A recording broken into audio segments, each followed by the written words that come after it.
특별히 오늘은 어버이 주일이죠. 잠언서 16장 31절에 보면은 백발은 영화의 면류관이라 의로운 길에서 얻느니라 하는 말씀이 있습니다. 이 땅의 모든 어버이들을 사랑하고 존경하고 축복합니다. 아멘. 네, 오늘 이 시간에 말씀을 나누기 전에 우리 어버이들을 생각하면서 여러분의 어머니, 아버지가 세상에 아직도 살아계신 행복한 분도 있고 또 부모님이 세상을 떠나신 그래서 늘 그리워하는 이러한 성도님들도 계실 텐데 우리가 어머니 그리고 아버지 각자 생각하면서 그 은혜를 기리면서 어버이 마음이라는 양주동 시인이 작사한 또 이흥렬 선생이 작곡한 어머니 마음이라는 노래 있죠. 우리 이 노래를 다 같이 한번 불러보도록 하겠습니다. 마스크를 다 하시고서 하시겠습니다. 한번 노래 한번 해보시겠습니까?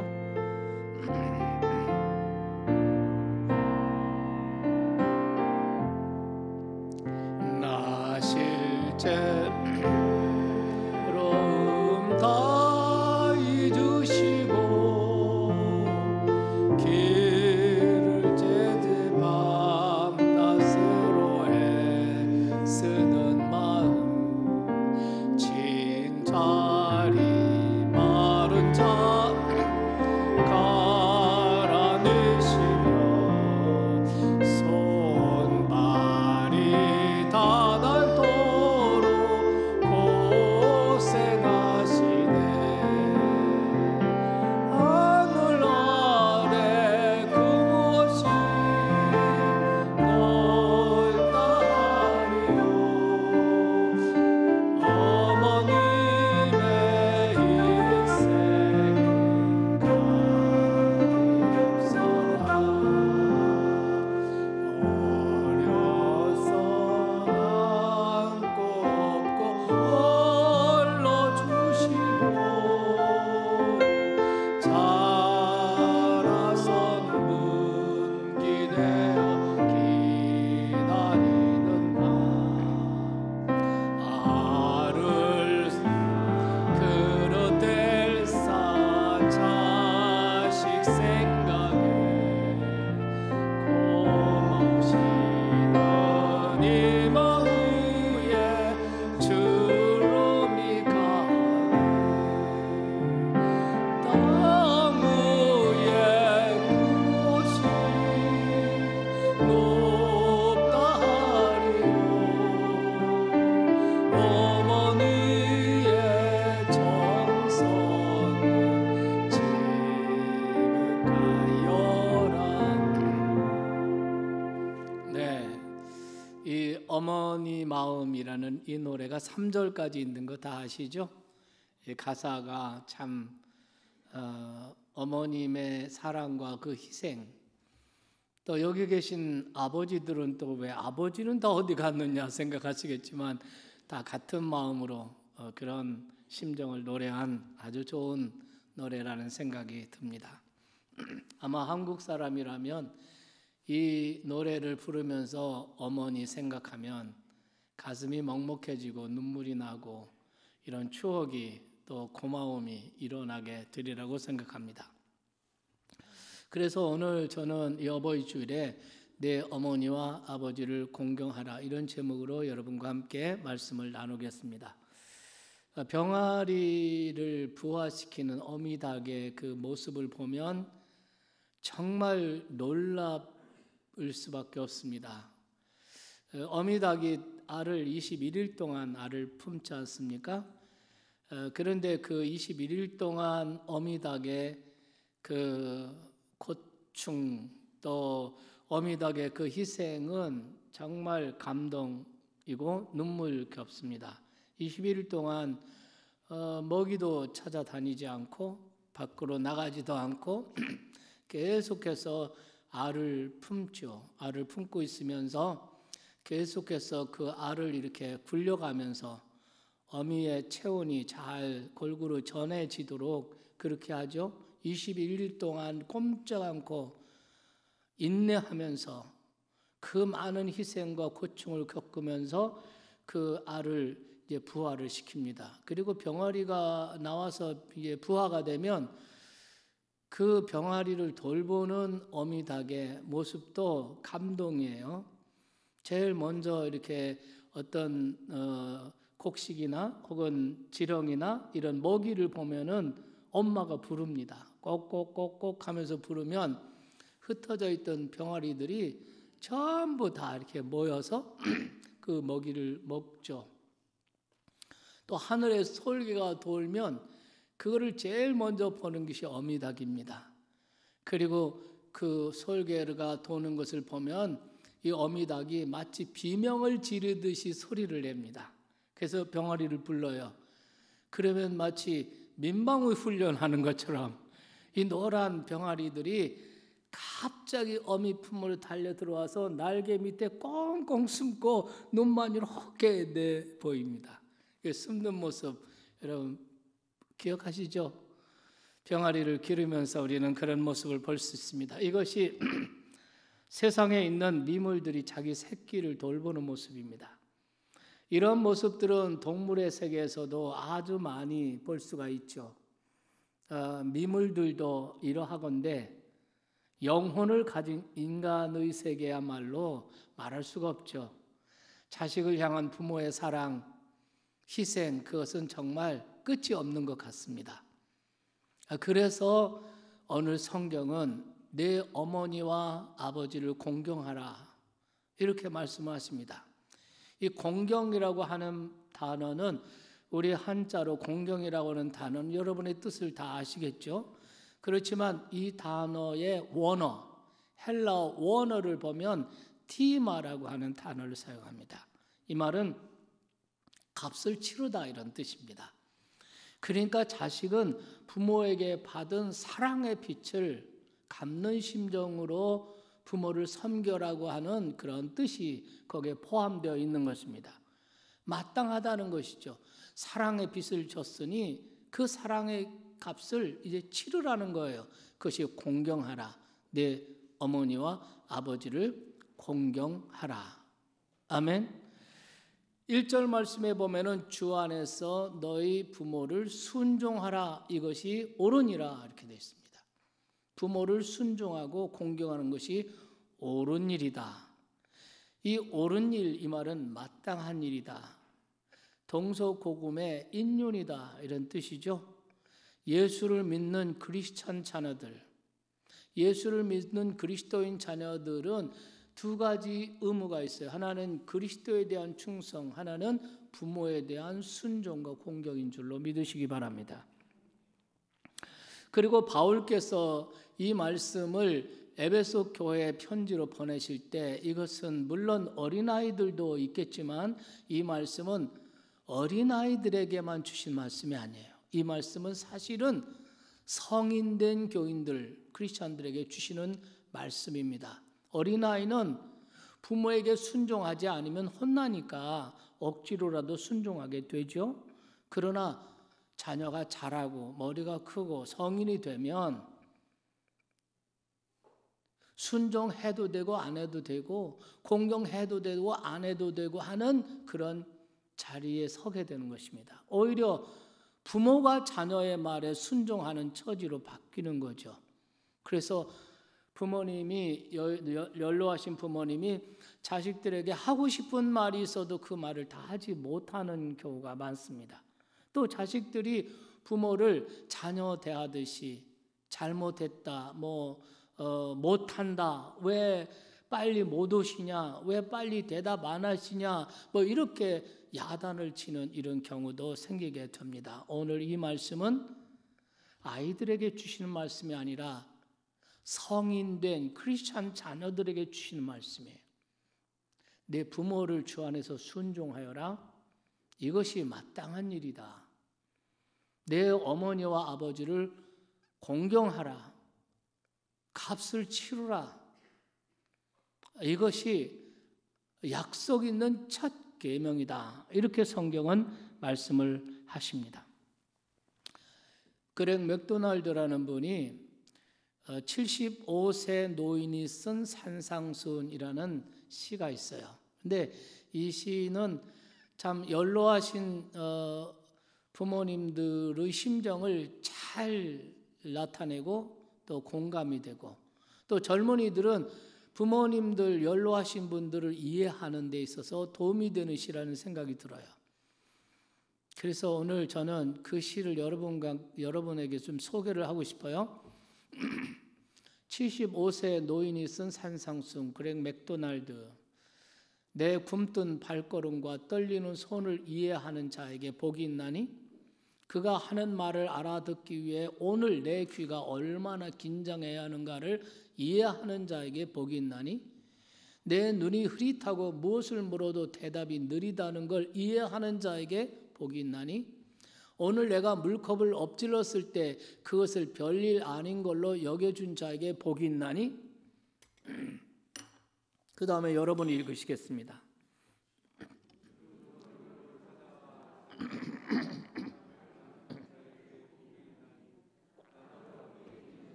오늘만도 2번이나 하는 것이라고 핀잔 주지 않는 자에게 복이 있나니, 내가 사랑받고 혼자가 아니라는 것을 알게 해주는 자에게 복이 있나니, 내가 찾아갈 기력이 없을 때 내 집을 방문해 준 의사에게 복이 있나니, 사랑으로 내 황혼역의 인생을 채워주는 모든 이에게 복이 있나니, 내가 아직 살아있을 수 있도록 나를 보살펴주는 내 가족들 모두에게 복이 있나니, 하늘나라가 그들의 것이니라. 마태 5장에 있는 팔복을 패러디해서 이런 시를 썼네요. 정말 우리가 연로하신 부모님들의 그 모든 이해하지 못하던 이런 모습들을 이해할 수 있을 것 같습니다. 네. 저는 우리 아버지 한 10년 전에 세상을 떠나셨는데요. 아버지가 일을 다니시다가 겨울에 낙성을 하셔서 발목이 골절될 때가 있었습니다. 그래서 몇 달 걸려서 또 다시 회복을 하셨는데, 그때부터 더욱더 발걸음이 좀 이렇게 굼뜨시고 어그적거리시고 이런 모습이었어요. 아주 상당한 시간이 지났는데도 그러십니다. 그래서 마음이 안타깝고 왜 저러실까 뭐 이런 생각 그냥 하고 지나갔는데, 그런데 어느 날부터 제가 무릎이 아프기 시작해서, 지금은 괜찮습니다. 무릎이 아프기 시작했는데 책상에서 오랫동안 앉았다가 일어나면 이 발을 걷지를 잘 못하겠어요. 그런 시간을 보내면서 제가 아버지가 한 걸음 한 걸음 걸으실 때 그게 다 아픔의 고통, 아픔이셨구나 하는 것이 느껴져요.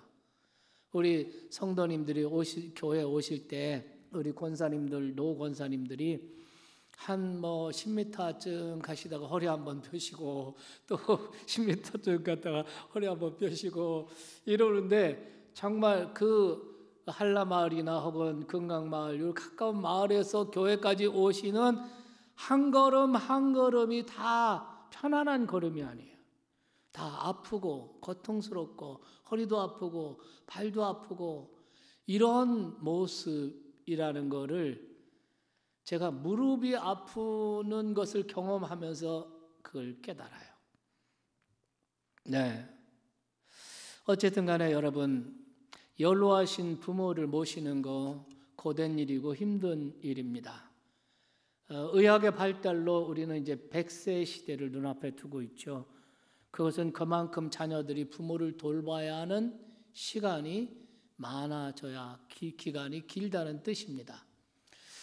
그리고 우리가 생각하는 것보다 빨리 치매나 노인성 질병 이런 거로 인해서 부모님을 돌봐야 하는, 또 인내하면서 그 모셔야 하는 그런 시간들이 생각보다 빨리 다가올 수도 있습니다. 그런데 분명한 것은 그럼에도 불구하고 자녀는 자기 아버지, 어머니를 공경해야 한다는 것입니다. 부모를 공경해야 한다는 것입니다. 우리는 어떤 형태로든지 부모님으로부터 은혜를 받고 오늘의 내가 있습니다.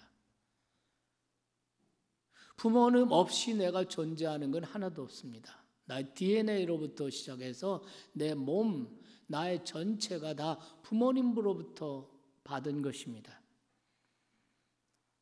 그렇기 때문에 부모님의 은혜를 잊어버리면 하나님의 은혜를 받을 자격이 없다라는 말이 있어요. 부모의 은혜를 잊어버리면 이런 사람은 하나님의 은혜를 받을 자격이 없다. 오늘 성경 말씀에 이 사도 바울께서 에베소 교회에 주신 이 부모에 대한 이 공경의 말씀, 부모님과의 관계에 대한 이 말씀은 그 배경이 출애굽기 20장에 나오는 십계명이라고 생각합니다. 하나님께서는 하나님의 백성들이 지켜야 할 바른 삶의 모습을 보여주시기 위해서 십계명을 주셨습니다. 하나의 돌비에 하나님이 1계명에서 4계명까지 기록하여 주셨어요. 이 계명은 하나님과의 어떤 관계를 맺고 살아야 되는가를 보여주는 것입니다.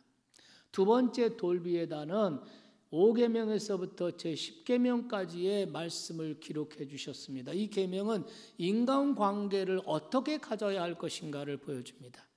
인간관계의 가장 첫 번째 계명이 인간관계의 가장 중요하고 근본이고 기본이 되는 관계가 부모님과의 관계라는 거죠. 그래서 제5계명에 네 부모를 공경하라. 이래하면 내가 땅에서 잘 되고 장수하리라. 믿습니까? 네. 다른 계명에는 그런 약속이 없습니다. 특이하게 부모를 공경하라는 이 계명에만 축복의 약속이 있습니다. 그리하면 내가 부모를 공경하면 여호와께서 내게 준 땅에서 내가 잘 되고 장수할 것이다. 그 말을 여러분 뒤집어서 생각하면 어떤 말씀이 됩니까? 부모를 공경하지 못하고 부모를 거역하면 여호와께서 내게 준 땅에서 내가 요절할 것이요 가난하고 비천하게 될 것이니라. 이런 뜻 아닙니까? 우리가 디모데후서에 보면 말세에 고통하는 때가 이르리니 이러면서 말세 현상을 우리에게 얘기해 줍니다.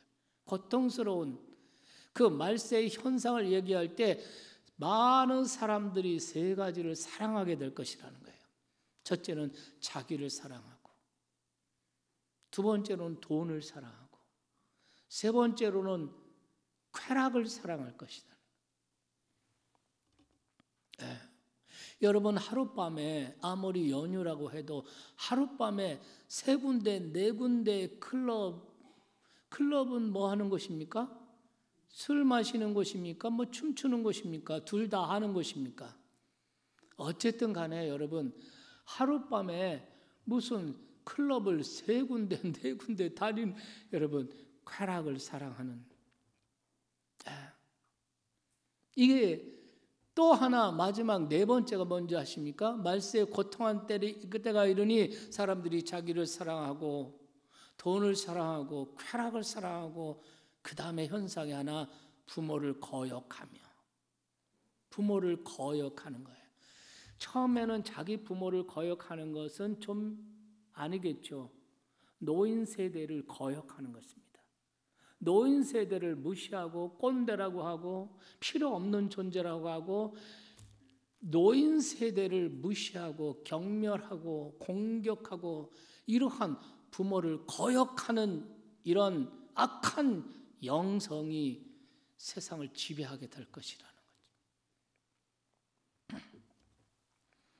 그러니까 여러분 부모를 공경하는 것은 복된 일이지만 부모를 공경하지 않는 것은 이것은 두려운 일이고 이것은 개인도 망하고 사회도 망하는 증상이라는 것입니다.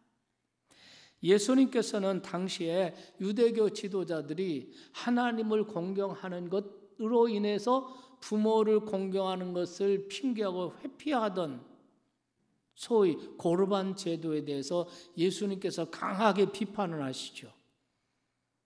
그래서 마태 15장 4절에 보면 하나님이 이루셨으되 내 부모를 공경하라 하시고 내 아버지와 어머니를 비방하는 자는 반드시 죽임을 당하리라 하셨거늘 너희는 이르되 누구든지 아버지에게나 어머니에게 말하기를 내가 드려 유익하게 할 것이 하나님께 드림이 되었다고 하기만 하면 그 부모를 공경할 것이 없다 하여 너의 전통으로 하나님의 말씀을 폐하는도다 이랬습니다. 고르반 제도에 대해서 더 설명하지 않겠습니다. 그 고르반 제도를 악용해서 연로하신 부모님을 경제적으로 지원하고 섬겨야 되는데 그것을 하기 싫으니까 이 재물을 하나님께 드립니다 하고 각서를 써서 내는 거예요. 그리고 아버지 어머니가 돌아가시면 그 각서를 해지해버리는 것입니다. 그래서 하나님께 다 드리기로 서원했기 때문에 아버지를 섬길 돈이 없어요. 형편이 안 돼요. 이런 식으로 부모 공경을 회피하는 그 당시의 문화에 대해서 예수님은 강하게 비판을 하십니다.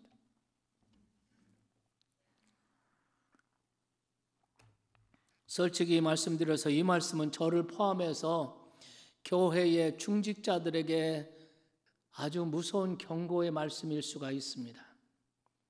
제가 목사의 직임이 바쁘다고 부모님을 제대로 모시지 못했어요. 마음 놓고 시간을 같이 드리지도 못하고 마음 놓고 용돈을 드려본 적도 별로 없고 그렇다고 모시고 살지도 그런 기회도 없었고 그런 모습으로 그런 채로 아버님이 10여 년 전에 세상을 떠나셨습니다.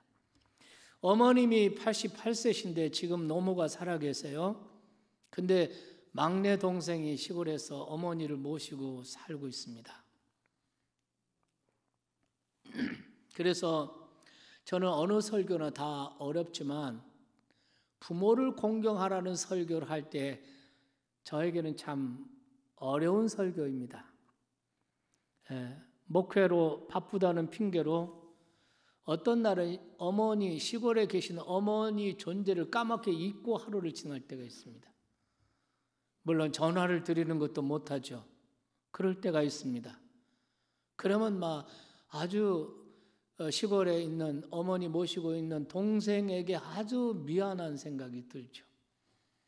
여러분에게도 그런 마음들이 다 있을 거라고 생각합니다. 그래서 제가 집사람에게 고마운 것은 이런 형편을 잘 감당해 준다는 겁니다. 그래서 지난 주간 어버이날 주간에도 어머님 모셔와서 어머님이 좋아하시는 음식도 해드리고 또 아주 재미나게 또 어머니하고 휠체어에 해서 중앙공원 산책도 해드리고 마트에 가서 쇼핑도 하고 브라우스도 예쁜 거 사셨다고 하고 어머니가 또 이 옛날 생각해서 이 양푼에다가 그 보리밥 만들어서 이렇게 비벼가지고 나눠 먹는 거를 하고 싶다고 하니까 또 집사람이 그 해가지고 말이죠. 맛있다고 서로 막 깔깔깔깔 웃으면서 저도 먹으니까 맛있더라고요. 그런 모습을 보면서 마음으로 참 고맙죠. 제가 못한 거를 감당해 주는구나 이런 생각이 듭니다. 근데 이럴 때 어머니는 항상 이렇게 좋아하시면서도 미안하다는 말을 자꾸 하세요. 미안하다. 부담돼서 미안하다. 괜찮다. 이런 거. 노인들이 아주 습관처럼 무의식 중에 하시는 말씀이 있어요. 자식들에게 짐이 될 정도로 오래 살면 안 된다. 이런 아주 그 부담감이 굉장히 많으세요. 그런데 오늘 성경 말씀을 놓고 우리가 진실을 보면은 그건 한 가지만 생각하시는 거예요. 오히려 노년의 그 삶을 살면서 자식들로 하여금 말씀을 따라서 부모를 순종하고 부모를 공경하고 섬기는 것을 통해서 그 자녀가 잘 되고 그 자손들이 잘 되는 것입니다. 그렇기 때문에 오늘 이 자리에 계신 연세 많으신 우리 권사님들, 연세 많으신 우리 성도님들에게 여러분 부탁합니다. 여러분은 아주 오래오래 사셔서 자녀들로부터 많은 효도와 공경을 받으시기 바랍니다. 왜냐하면 그것이 자녀들이 복받는 길이고 그것이 자녀들이 복받는 길이고 손주 손녀들이 복을 받는 일인 줄로 믿습니다. 여러분, 자녀를 사랑하는 것은 저절로 돼요. 그렇기 때문에 자녀를 사랑하라, 그리하면 내가 잘되고 장수하리라, 이런 약속이 필요 없어요. 약속을 안 해도, 하나님이 약속을 안 주셔도 자녀는 저절로 사랑해요. 아주 자동 모드야. 자동으로 사랑해요. 그런데 부모 공경은 저절로 되지 않아요. 여러분 가운데 부모님을 정말 사랑하고 효도를 다하고 공경을 기쁨으로 하고 이런 분이 되신다면 정말 감사할 일이에요. 그런데 그게 자동적으로 안 될 때가 있어요. 부모 공경은, 이거는 정말 우리가 많은 것들이 필요합니다. 그래서 부모 사랑은 온리 사랑이라고 그러죠. 자녀 사랑은 내리 사랑. 내리 사랑은 웬만하면 자동 모드로 돼요. 그러나 온리 사랑은 자기의 이기적 본성과 계속 싸우지 않으면 부모 공경 잘 안 됩니다. 부모님을 모셔야 하겠는데, 부모님을 모시고 살아야 하겠는데 현실적으로 어려운 문제가 생기죠. 그래서 망설이는 분이 계실지 모르겠습니다. 그런데 제가 여러분에게 권면하고 싶은 것은, 여러분이 모셔야 될 수밖에 없고 모셔야 된다면 기쁨으로 모시기 바랍니다. 왜냐하면 부모님을 내가 모셔야 될 텐데 이런 책임감, 이런 마음을 주신 분이 하나님이십니다. 그러면 현실적인 문제가 있더라도 주님의 말씀에 따라서 부모님을 모시기로 결정하고 그 일을 행하면 우리가 미처 계산하지 못하고 생각하지 못한 은혜와 축복들이 부모를 모심으로써 그 가정과 그 가족들에게 임하는 것을 믿으시기 바랍니다. 이런 현실적인 문제로 부모님을 섬겨야 되는데 섬기지 못하는 사람들이 있어요. 이 현실적인 문제를 뛰어넘기를 바랍니다. 그 다음에 부모에 대한 깊은 상처와 아픔을 가진 분들이 있어요.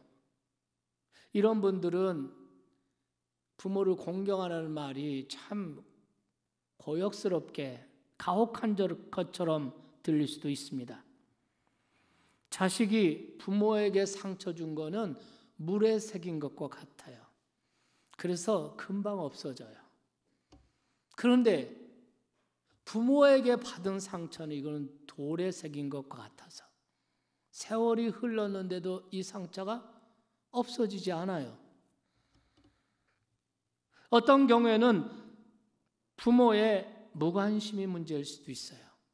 어렸을 때 부모가 이 일 저 일 때문에 바빠서 무관심하면 자녀들은 버림받았다는 느낌을 받게 됩니다. 어떤 경우에는 과잉 보호가 문제가 될 수도 있습니다. 어떤 가정에는 폭언이 문제가 될 수 있고 폭행이 문제가 될 수가 있습니다. 근데 어렸을 때는 그냥 금방 잊어버리고 그냥 자라요. 그런데 이 아이가 자라고 성인이 되면 자기도 모르는 사이에 그 마음속에, 보이지 않는 그 마음속에 이 쓴뿌리가 생겨요. 이 독이 되고 독이 온 몸을 퍼져나갑니다. 그래서 그때는 몰랐는데 점점 자기도 모르는 사이에 분노가 쌓이게 되고 증오가 쌓이게 되고, 이것을 심리학에서는 쓴뿌리라고 말합니다. 쓴뿌리는 숨어 있어요. 내재해 있습니다. 보이지 않고 나타나지 않습니다. 그러나 어떤 상황이 딱 맞닥뜨리면 그것이 인간 관계 속에서 그대로 나타나는 것입니다.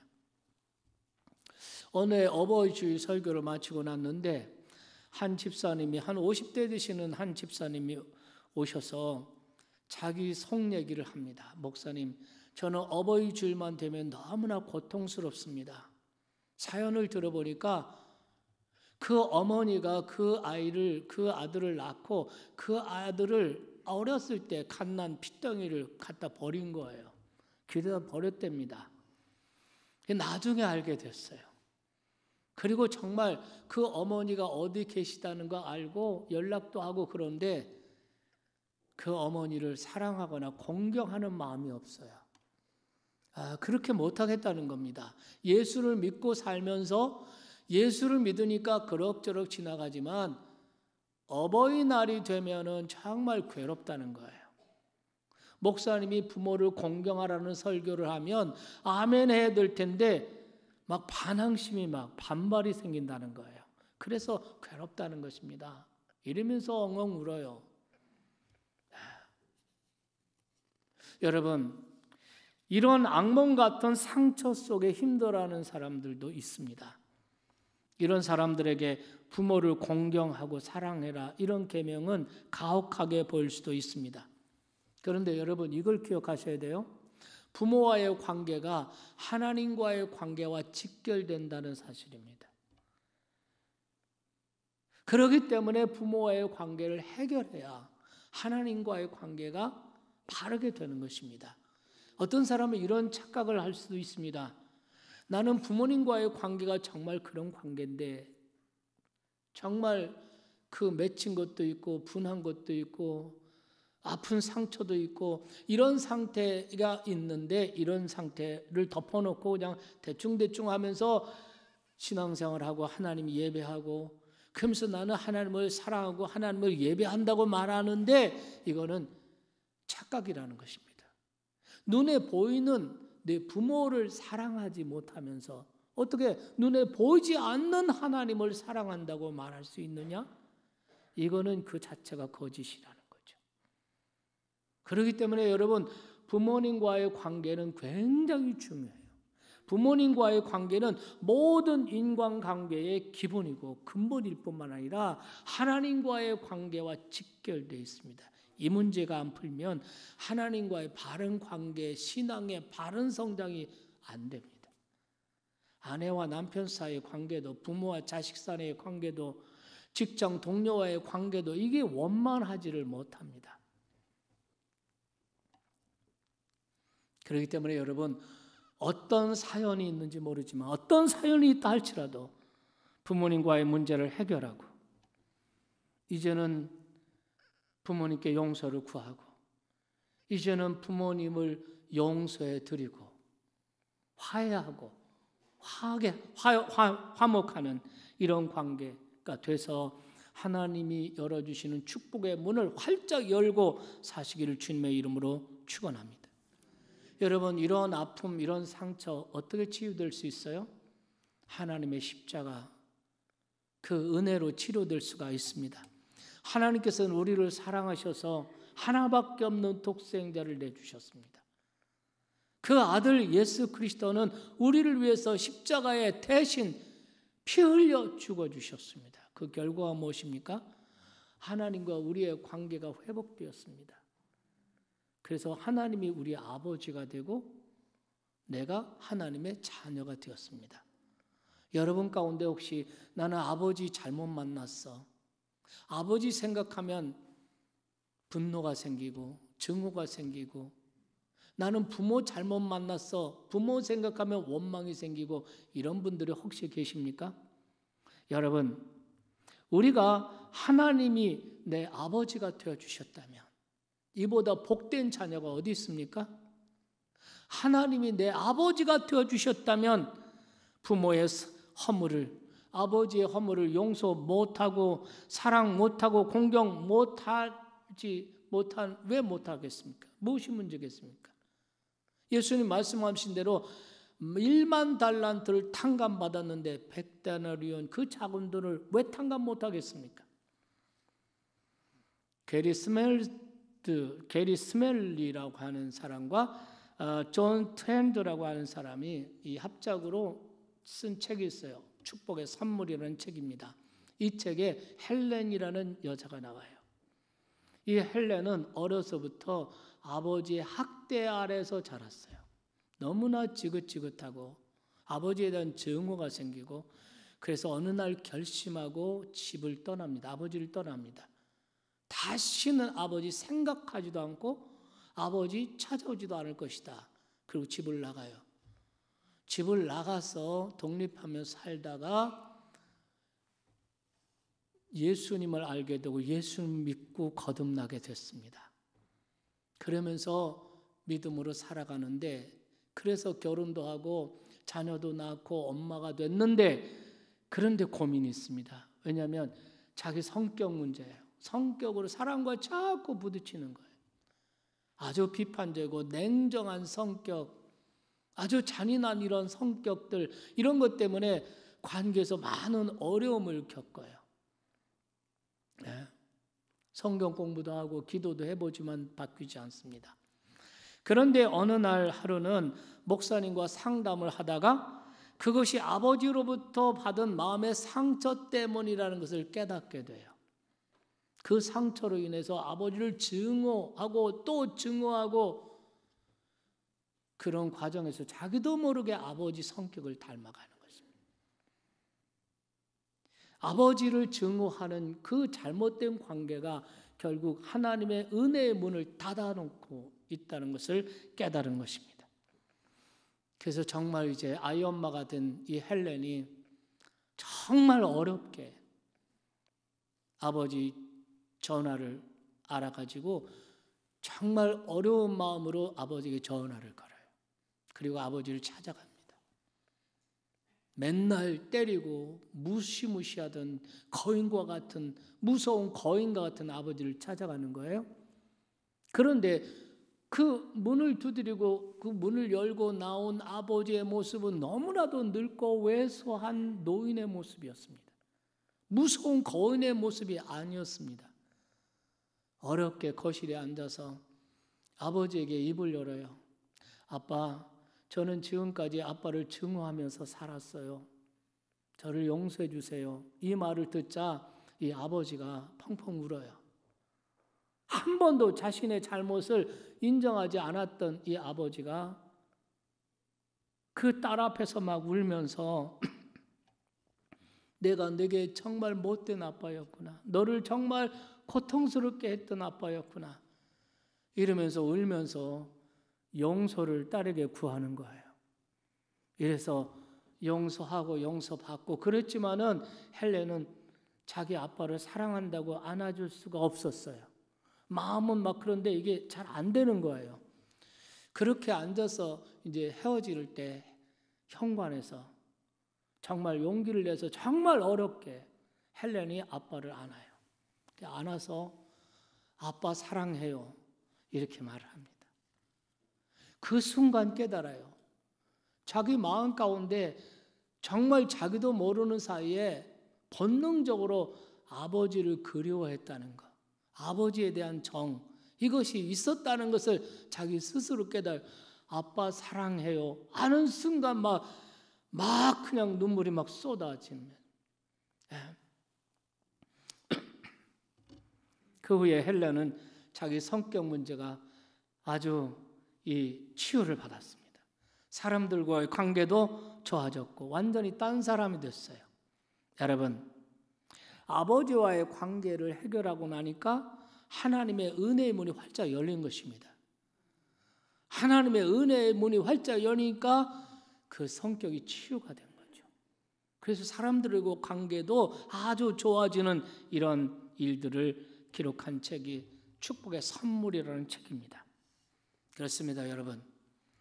십자가의 은혜는 우리가 받은 어떤 상처보다 큽니다.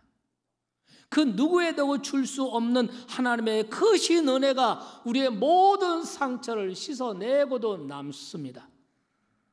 여러분, 우리가 부모를 사랑하고 부모를 공경한다는 거 단순히 율법으로만은 힘듭니다. 또는 부모를 공경해야 한다는 의무나 어떤 의지만으로도 부족합니다. 그럴 때는 그 부모 공경이 힘들어요. 시간이 길어지고 그 부모님이 점점 건강이 연약해지고 이러면은 더 많은 시간을 들여야 되고 그러다 보면은 그것이 정말 고통일 수가 있게 되는 것입니다. 그렇기 때문에 여러분, 오늘 성경은 뭐라고 말합니까? 주 안에서 해야 한다는 거예요. 자녀들아, 주 안에서 너희 부모를 공경하라. 이것이 옳으니라. 주 안에서 하라는 것입니다. 이거는 우리 안에 주님의 십자가의 은혜, 십자가의 사랑이 흘러 넘쳐야 한다는 것입니다. 내가 그 사랑을 받고 있음을 늘 누리면서 그런 상태에 있을 때만이 그 사랑의 힘으로 그 부모를 진정으로 사랑하고 공경할 수 있다는 것입니다. 어느 교회 성도님의 이야기가 실린 글을 읽어보았습니다. 이 사람은 지금은 결혼해서 아빠가 되었는데 청년 때 군대 가기 전 주일에 그 교회 목사님 또 가까이 지내는 이런 성도님들에게 기도 편지를 다 돌린 거예요. 그 기도 편지의 내용은 이것입니다. 어려서부터 아버지를 전도하기 위해서 애를 쓰고 어떤 때는 금식도 하고 기도도 하고 그랬는데 아버지가 마음을 열지 않아요. 그런데 군대에 가게 됐는데 군대 가기 전에 아버지를 꼭 교회로 모시고 싶은데 그래서 기도하고 더 열심히 아버지에게 내가 군대 가기 전에 아버지 교회 꼭 같이 한번 나가요. 반승낙을 받았다는 겁니다. 그래서 기도 편지를 돌린 거예요. 이 편지를 읽으시면 저희 아버지 김아무개를 위해서 기도해 주십시오. 두 번째 부탁은 기도를 하신 후에는 저희 아버지 전화가 몇 번입니다. 저희 아버지에게 전화를 해 주셔서 이번 주일날 교회 오시기로 하셨다면서요. 참 잘하셨습니다. 주일날 꼭 뵙게 되기를 바라겠습니다. 저는 아무개 교회 누구입니다. 이렇게 반갑게 전화를 좀 해주세요. 이것이 아들의 기도 편지 내용이에요. 그래서 그 편지를 받은 목사님, 장로님들 또 성도님들이 전부 다 그 편지를 받고 군대 가는 그 청년의 그 부탁을 안 들어줄 수가 있겠습니까? 그래서 아무개 아버지 김아무개를 위해서 기도합니다. 그 전화를 다 한 거예요. 목사님도 전화하고 장로님도 전화하고 자기 청년 친구들도 전화하고 그래서 아이고 이번 주일부터 교회 나오시기에 잘하셨습니다. 참 또 꼭 뵙게 되기를 바랍니다. 이렇게 뭐 전화를 여기저기서 받으니까 이 아버지가 교회를 안 나가고 뵙이겠어요? 그래서 주일날 군대 입대하는 그 주일날 아들하고 교회를 나간 거예요. 할렐루야. 그런데 이 아들의 사연을 좀 들어보세요. 이 아들이 5살 되었을 때 동생이 3살이었는데 어머니가 집을 나가신 거예요. 아버지가 술 취해서 어머니 자꾸 폭행하고 그러니까 못 견뎌서 어머니가 집을 가출한 거예요. 그런데 어머니가 가출하시니까 아버지가 술을 더 많이 드신 거예요. 그리고 한번 나가 며칠씩 집을 안 들어오시는 거예요. 그러니까 5살 먹은 이 아이가 3살 동생하고 양식이 떨어져서 굶어 죽게 생겼더라는 거예요.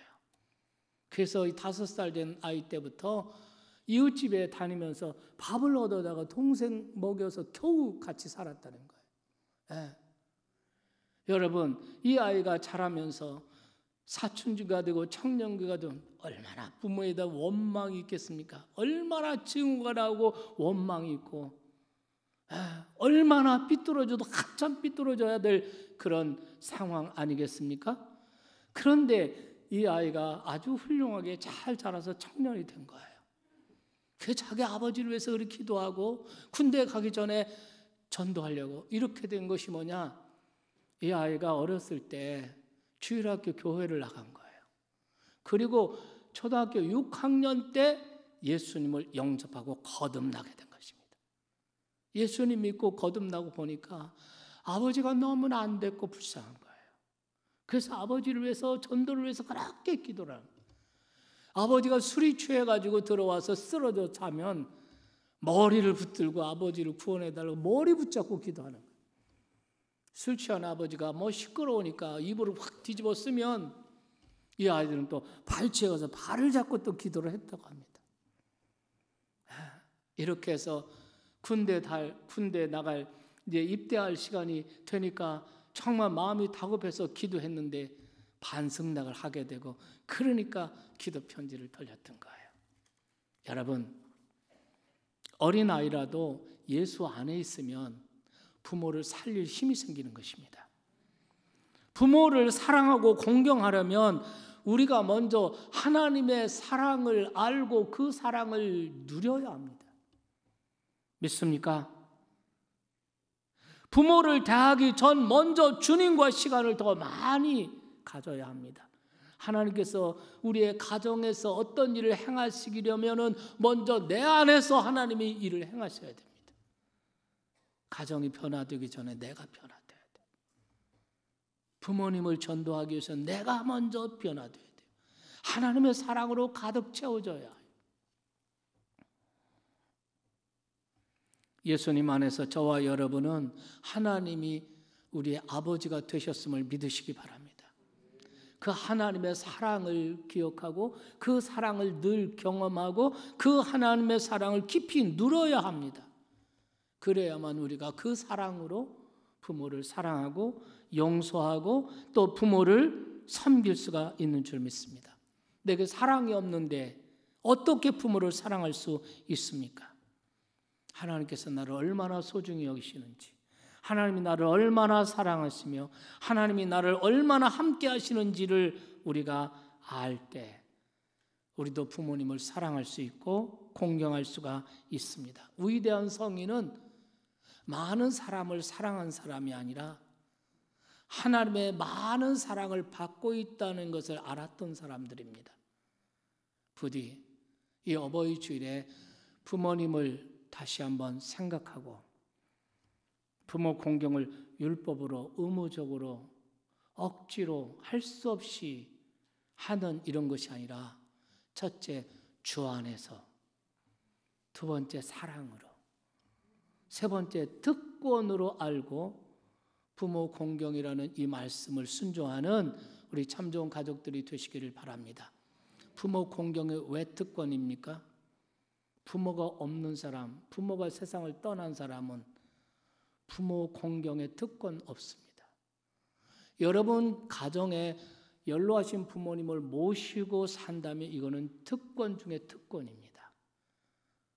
믿습니까? 하나님께서 여러분의 자녀까지, 여러분의 손주 손녀까지 하나님이 축복하실 줄로 믿습니다.